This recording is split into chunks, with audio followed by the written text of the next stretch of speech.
전고체 배터리 신소재가 바위 덩어리에서 발견됐습니다. 뭐 또 약에 쓰려면 없다던데 이제 바위도 귀해지는 거 아닐까요?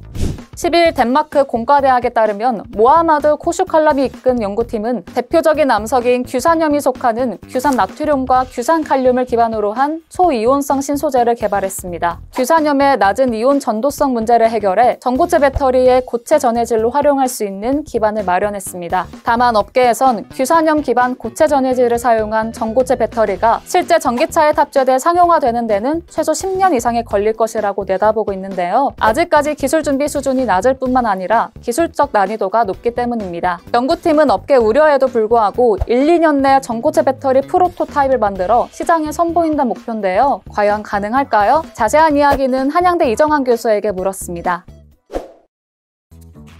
일반적으로 광물 자원들은 석유나 천연가스에 비해서 지역 편중이 심하지 않은 것으로 알려져 있습니다. 일부 핵심 광물의 편중도 오는데 천연가스나 석유의 편중도가 높아서 리스크에 위험할 수 있다는 이야기도 나오고 있고요. 리튬이라든지 코발트, 희소 광물들이 대표적인 사례라고 보시면 될 것 같습니다. 이런 모든 광물 자원 개발 프로세스에서 원광의 편재성이라고 이야기하죠. 이 광물 자체가 편재성도 높고, 그다음에 광물 원석을 가공 재련한 정광이라고 이야기하는데, 이런 것들이 이제 편중되어 있다라고 많이 이야기하고 있습니다. 특정 국가라는 특정 기업의 집중도가 높다라고 이야기하고 있고요. 그런 것들의 근본적인 원인은 히토류 같은 대부분의 핵심 광물들이 품이라 그러는데, 광물 안에 포함되어 있는 비중 자체가 높지 않아서 선광, 찾기도 해야 되고 재련 과정을 거쳐야 하는 경제적인 과정이 필요하다라고 보시면 될 것 같습니다. 이런 과정들을 거쳐야만 결국 경제성을 가진 광물들이 된다라고 보시면 될 것 같고요. 처리 과정 속에서 이제 에너지도 필요하고 환경오염 물질 관리가 많이 필요하기 때문에 중국에 많이 의존을 하고 있다라고 아마 보시면 될 것 같습니다. 중국이 약간은 오염 산업을 감당할 수도 있으면서 에너지 자원까지 충분히 될 수 있는 몇 안다는 조건의 국가이기 때문에 핵심 광물 같은 것들이 이렇게 의존하고 있다라고 한번 보시면 될 것 같습니다. 기사에 나온 바위덩어리에서 전고체 배터리 신소재가 발견됐다라는 이런 케이스에 대해서는 사실 기술적인 문제도 있거든요. 아무리 이제 소재가 발견된다라고 할지라도 전고체 기술이 나와야 전고체 배터리를 쓸 수 있는 신소재들이 사용될 수 있는 이런 기반이 된다라고 아마 이해하실 수 있을 것 같습니다. 광물이란 것이 소재 자원 측면이 있고 기존 기술에 쓰는 어떤 광물 자원들이 있을 텐데, 이런 것들이 결국은 채굴해서 우리가 쓸 수 있는 광물로 만드는 데 이제 경제성 같은 것들이 굉장히 중요하고, 이것을 뒷받침할 수 있는 기술이 수익성 영역 역시 굉장히 중요하기 때문에 개발에서 어떤 사용까지 좀 생각보다 오래 걸린다라고 이해하실 수 있을 것 같습니다. 광물이 전 세계에 퍼져 있어도 기술적으로 사용하려면 기술적인 경제성이 있어야 되고, 그 다음에 이것을 재련해서 적절하게 사용하려고 그러면 말씀드린 품위 같은 것들이 높아야 되는 그런 성격들이 있기 때문에 다양하다. 그리고 개발 같은데 좀 시간이 걸릴 수도 있고, 기술적인 요소, 정제 과정에서 요소 모두 다 중요하다라고 보시면 될 것 같습니다.